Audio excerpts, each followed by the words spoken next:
Dancers, more than any group of people, have a keen awareness of their bodies and how they physically function. I've come to a rehearsal of the Scottish Ballet to talk to their artistic director, Christopher Hampson, about Leonardo's skillful poses in Manuscript A. I find it interesting that he's using movement to further identify muscle groups or ligaments and how far perhaps the joint will move. I find that quite poetic, that he's used movement to illustrate something anatomical that could have been quite dry. Christopher has found a unique way of bringing Leonardo's poses to life.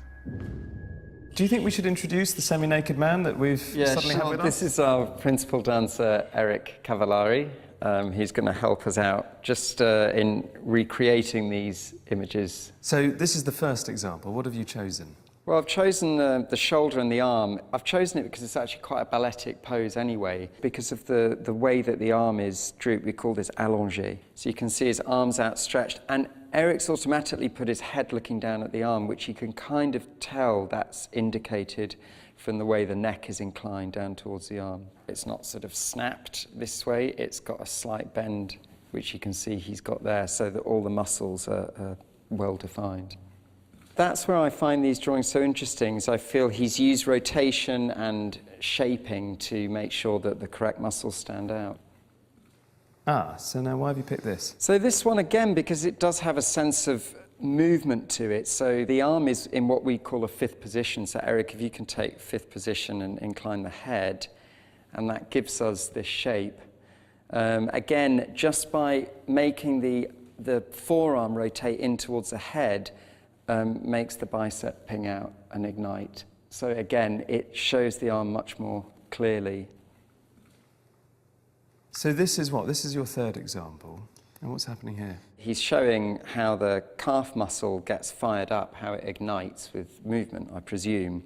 But then he shows this, which is the foot on a high, what we call three-quarter point. You can see immediately that the calf muscle gets fired up. It is a marked difference. Yeah. The gastrocnemius is what it's called, serves to raise the heel. This muscle becomes hard in pulling up the heel as well as releasing it. Yeah. Well, we've just seen that. You've seen it perfectly. Yeah. I've come to the anatomy department at Glasgow University to see a human dissection. What I hope is that this will help me understand Leonardo's achievement in these drawings by witnessing the complexity of what he himself would have observed. We're going to try and imitate one of the famous lower limb drawings that Leonardo did and give you an idea of how complex the tissue is in real life and how good a job he actually did.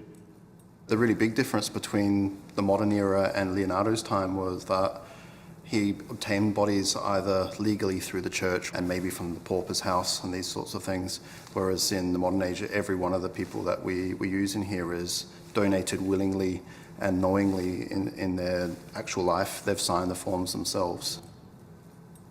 So we're just moving on to the dorsum of the foot, where we'll see the tendons starting to become more prominent. So these are the things that were really standing out in Leonardo's drawings. It's much more pronounced in Leonardo's drawing than it is in reality, where here, you know, if you didn't know what you were looking for, you might miss that altogether. Yeah, well, it's really testament to the skill of Leonardo that he could take something that was so difficult to discern from the tissue and make it so clear.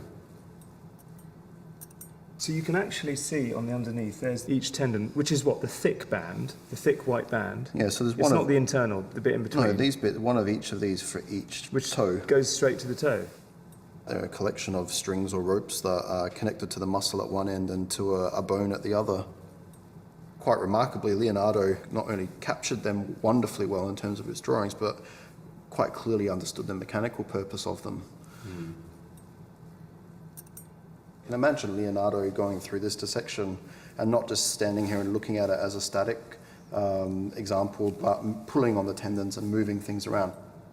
It's so clear to me now that Leonardo did something really quite remarkable in the drawings by creating a system to articulate that in a clever, simple, plain fashion.